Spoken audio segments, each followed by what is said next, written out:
Olá! Que bom encontrar com você novamente para o programa Diálogos. Hoje recebendo um convidado muito especial, né? Como todos os convidados do Diálogos, pessoas que nos são preciosas e caras, recebendo Ricardo Megre.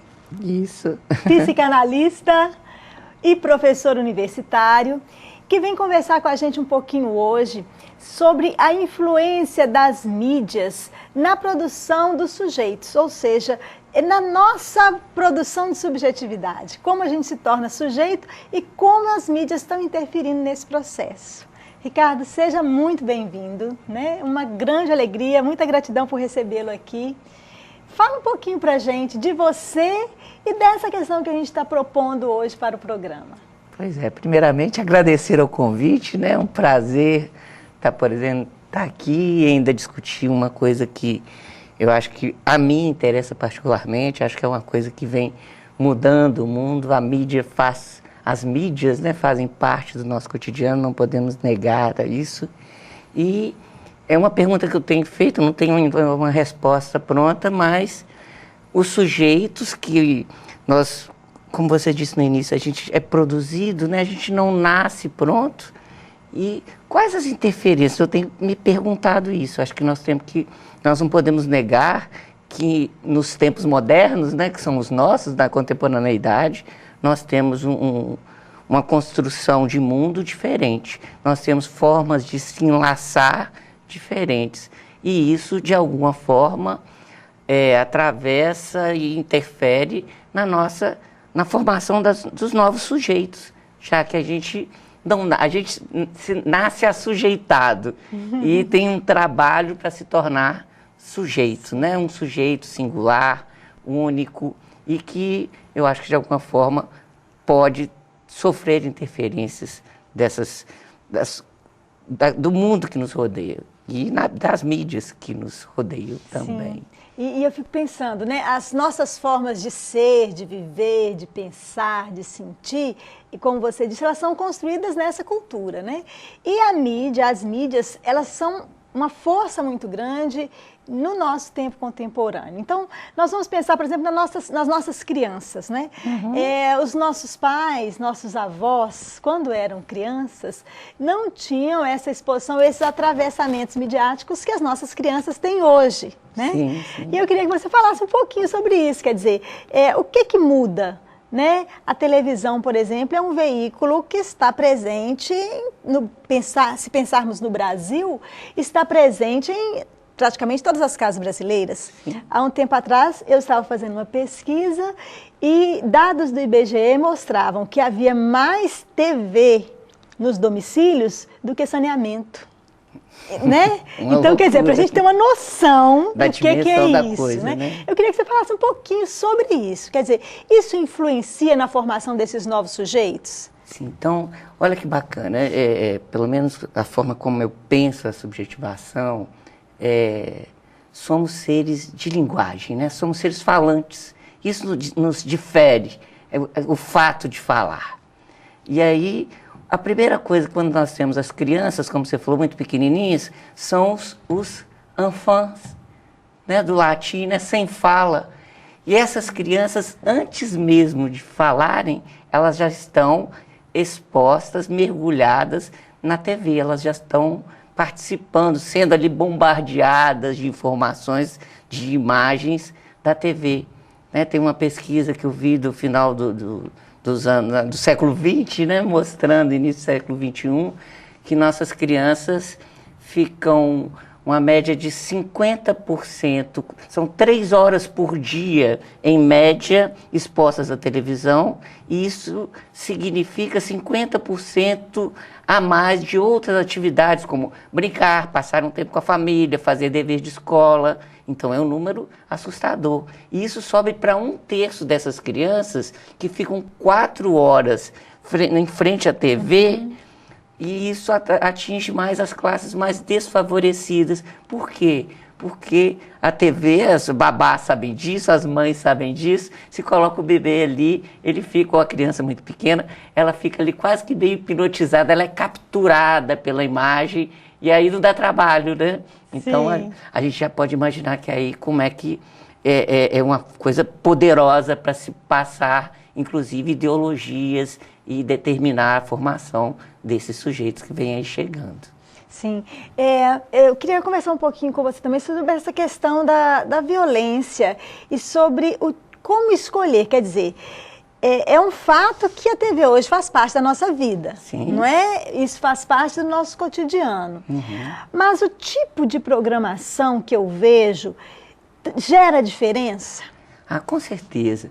Né? Como tudo na vida, a qualidade do que se apresenta, ainda mais quando nós estamos falando de sujeitos que ainda não têm uma crítica bem formada.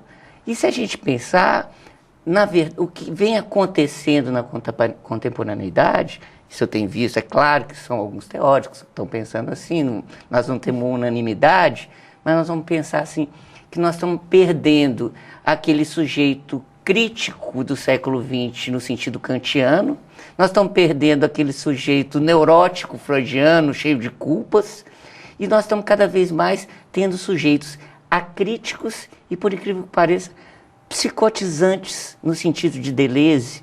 O que seria psicotizante? Aberto a todas as conexões. Então, quando eu começo a bombardear esse sujeito que está aí quase que exposto a todas as informações, ele vai ter consequências à qualidade das informações que chegam. Sim. Então, eu vou ter aí duas coisas. Eu tenho, por exemplo, quando você fala da violência, eu vi lá numa pesquisa, isso é de as pessoas já devem conhecer, um livro já tem algum tempo, que é A Arte de Reduzir Cabeças. Não sei se você lembra desse livrinho. O título é interessante, né? A Arte de Reduzir Cabeças. E ele vai dizer assim, que as nossas crianças de 11 anos, em média, aí ele está pensando na criança americana, me parece, eu não sei se europeia ou americana, ou estadunidense, né? Vou usar o termo mais... Aos 11 anos já foram expostas, em média já assistiram a 100 mil cenas de violência, a 12 mil assassinatos. Então, a gente achar que isso não vai fazer diferença é uma bobagem. Né? Fico até emocionado diante de um dado desse, né? Então, o que nós estamos oferecendo, né, a essas crianças. E a gente estava conversando antes, uma coisa interessante que você falou, é porque hoje a gente pode ouvir esse dado e pensar assim, mas isso não faz tanta diferença, porque é só uma nova maneira de contar histórias. Porque antes também os avós, né, os tios, os pais, contavam histórias que a gente morria de medo, que tinha casos aterrorizantes. Quer dizer, então só mudou a forma de contar, né? Sim, sim. Poderíamos pensar dessa maneira ou não? De certa forma, primeiro, aí eu vou voltar no que eu disse no início. Somos seres falantes. Então, a fala, aí eu vou voltar à linguagem, à escrita, ao texto. Quando o texto ele vem no tempo do primado do texto, seja ele transmitido de forma oral, como nas histórias que os nossos avós nos contavam, você é mais novinha, né, Sônia? Não tem essa coisa. Você já estava na televisão também, mas tem historinhas, né? Mas o que a gente tem que pensar que desde os gregos, por exemplo, que tinham os Edos, que contavam, eles serviam o quê? Para contar as histórias dos heróis. Sim. E como você lembrou, os nossos avós, que tinham o lobo mau, tinha isso, mas vinha o texto, mesmo que na sua forma oral, e daí cada um construía a sua imagem. Aí nós estamos construindo o quê? O simbólico desse sujeito, que é de cada um. Agora, quando a imagem já vem à frente, né, a comissão de frente é a imagem, aí ela já massifica. Né? O sujeito não tem mais essa possibilidade de poder construir um mundo próprio. Aí nós vamos pensar até assim. E aí, então, será que nós estamos construindo sujeitos no sentido da palavra que podem dizer de si e dizer de uma unicidade, de uma singularidade, ou nós corremos o risco de estar caminhando para formar um exército de autômatos? Que aí a gente se questionaria até sobre a dimensão da humanidade desses sujeitos. Sim, né?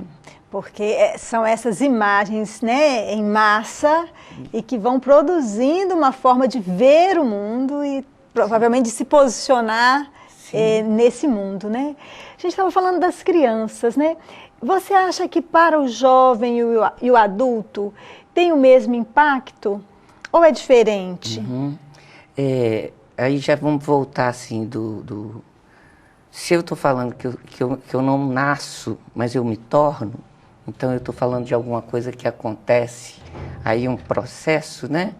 Então é claro que se eu tenho uma criança que está entrando nesse mundo simbólico, que eu estou dizendo que e que está ficando mais precário, né, o simbolismo. Porque as imagens já vêm prontas. Já vêm prontas, né? E dizendo de como esse mundo aí, funciona, né? Então, eu vou ter esses sujeitos que às vezes vão ter uma dificuldade de lidar simbolicamente. Quando eu estou falando simbolicamente, é no sentido assim, o que me media a minha relação com você?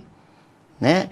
Eu encontrei com você mais cedo, a gente se abraçou, que bom, mas eu não preciso dar um murro em alguém se eu estou com raiva. Eu posso simplesmente dizer. Então, eu tenho a linguagem que media nossas relações.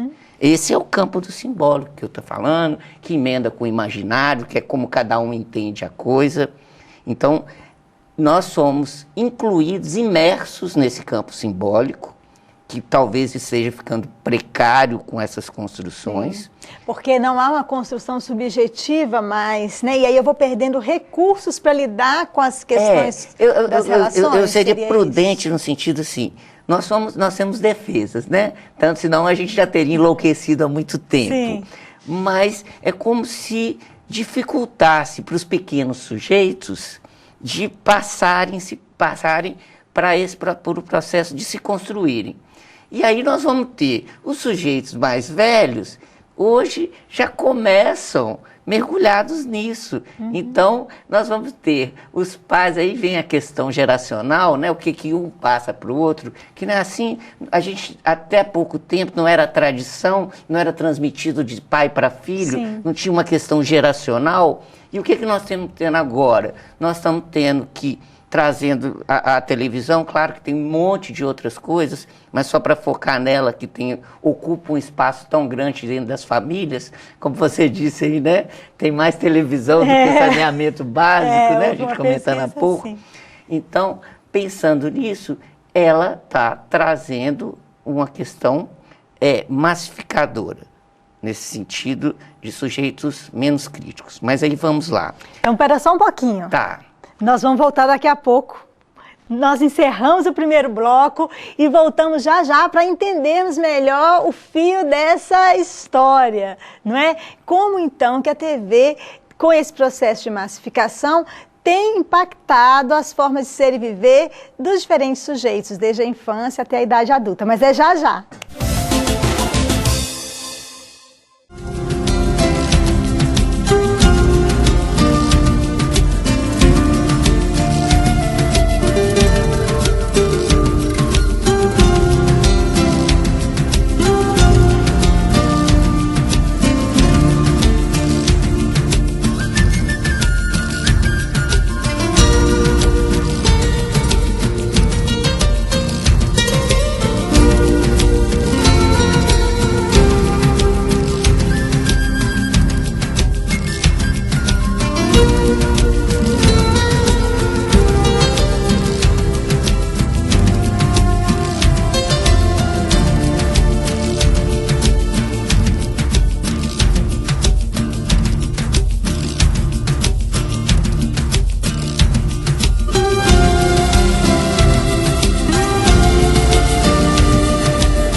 Home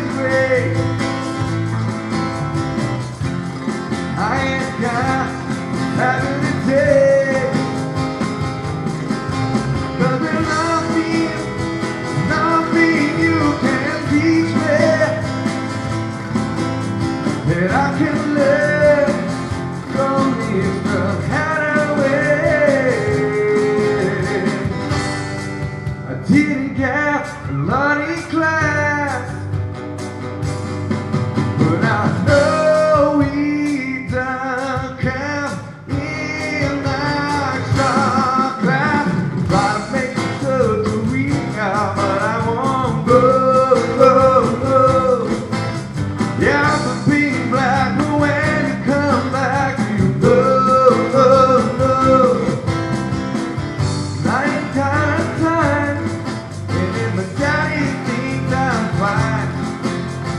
Try to make it go to rehab, but I said no.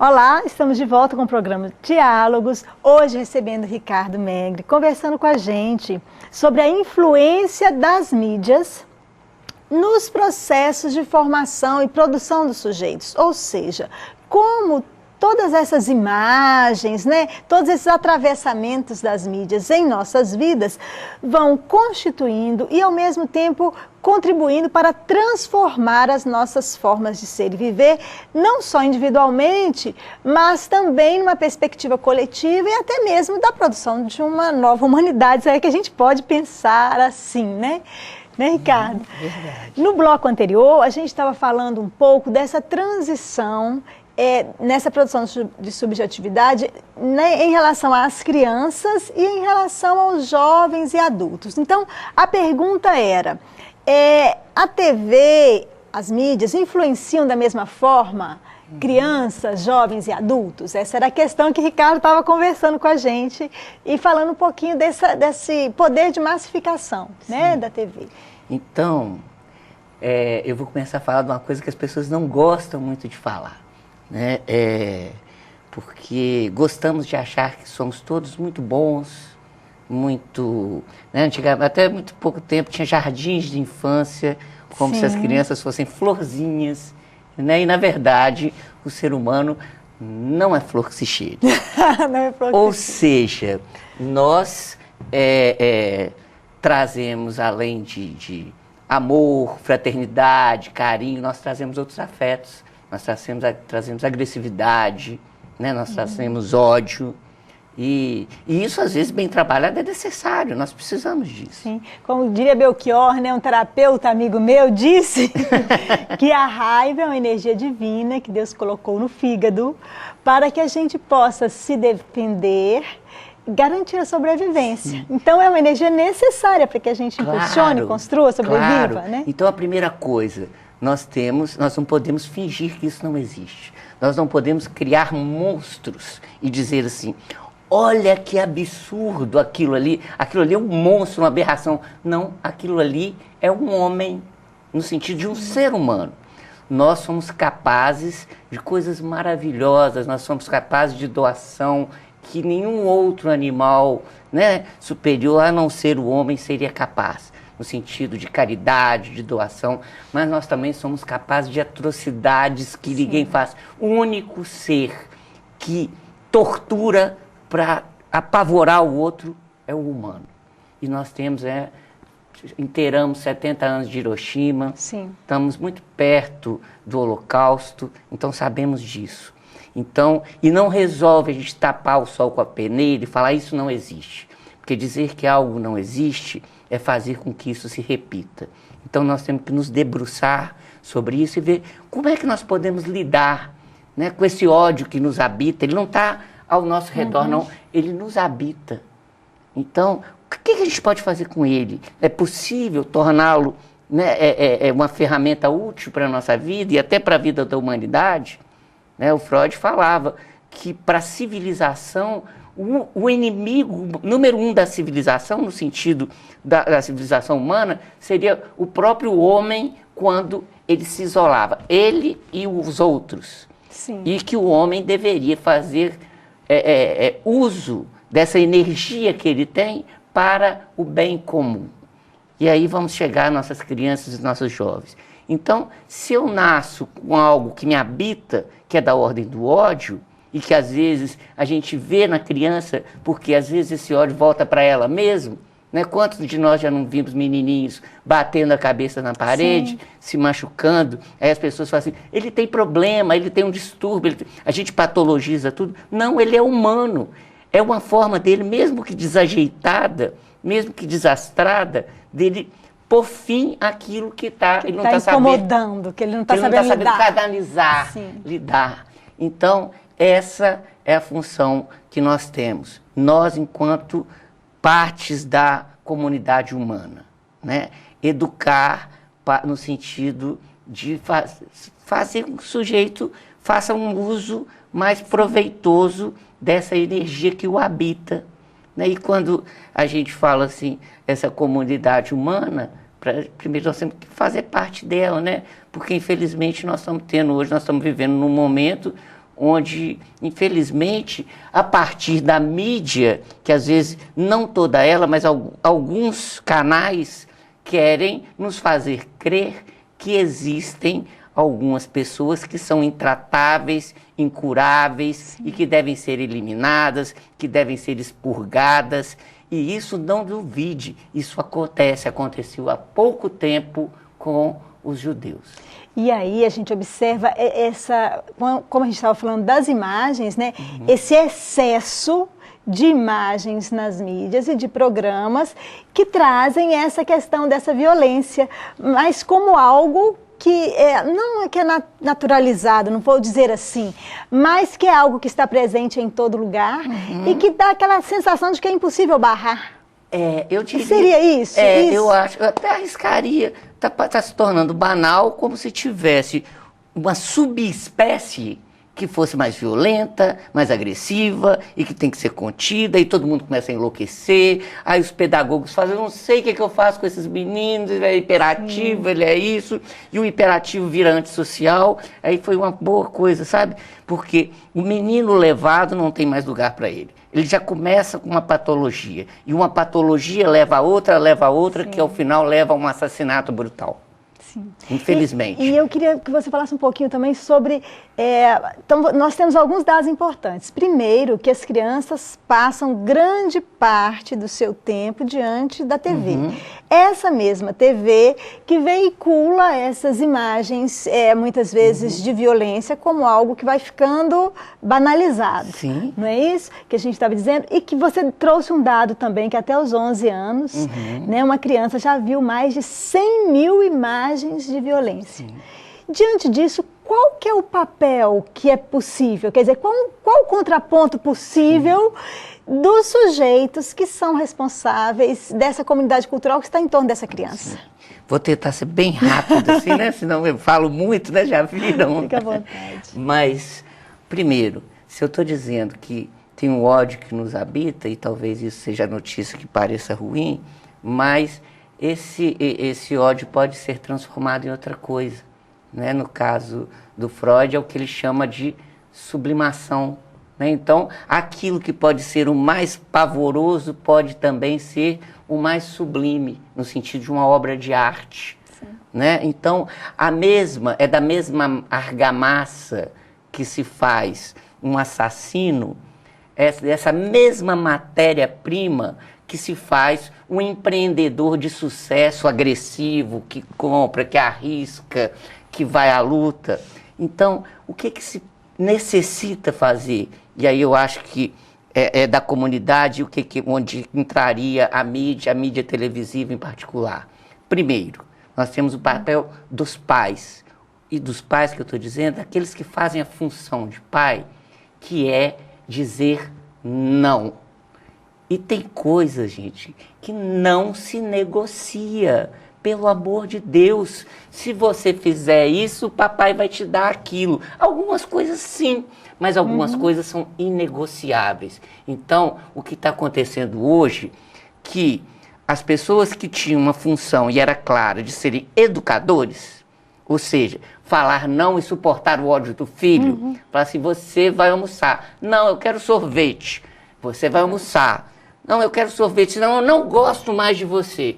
Tudo bem, você pode não gostar de mim, mas você vai almoçar e vai ficar sem o sorvete. Hoje não. Hoje as pessoas morrem de medo de perder o amor do sujeito. E aí ele fica com essa negociação ali colocando. Aí, daí a pouco, o jovem quer o cordão. Eu falo, não, mas esse cordão é meu, mas eu quero. E ele esfaqueia o sujeito para ele pegar o cordão.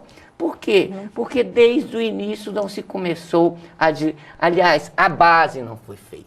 Esse não se diz o tempo todo não, tá? Tem um tempo que se passa na formação desse sujeito. É o limite mesmo, é entender que ele faz parte de um mundo onde tem outros e que eu não vou poder tudo. Exato. Né? E isso tem que ser feito cedo.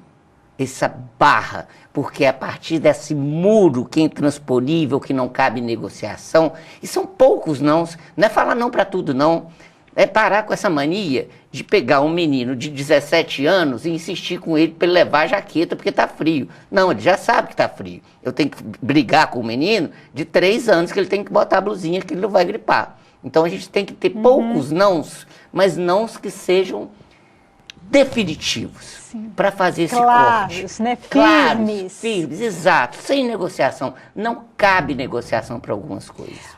Ricardo, nosso tempo está acabando, né? É uma pena, porque nós poderíamos conversar muito sobre essa questão. Eu queria que você falasse, pensando nas mídias, quer dizer, esse não, esse limite, deve ser estabelecido também em relação à qualidade dos acessos à TV? Claro, isso aí é fundamental. Então nós temos duas coisas. Temos que dosar as informações que chegam.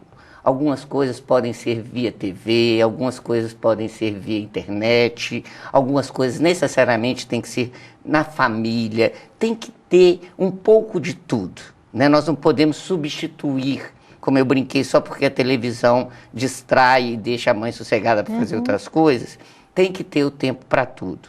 Agora, em relação à qualidade, é óbvio, infelizmente, as imagens de violência, as imagens de um sadismo, às vezes, né?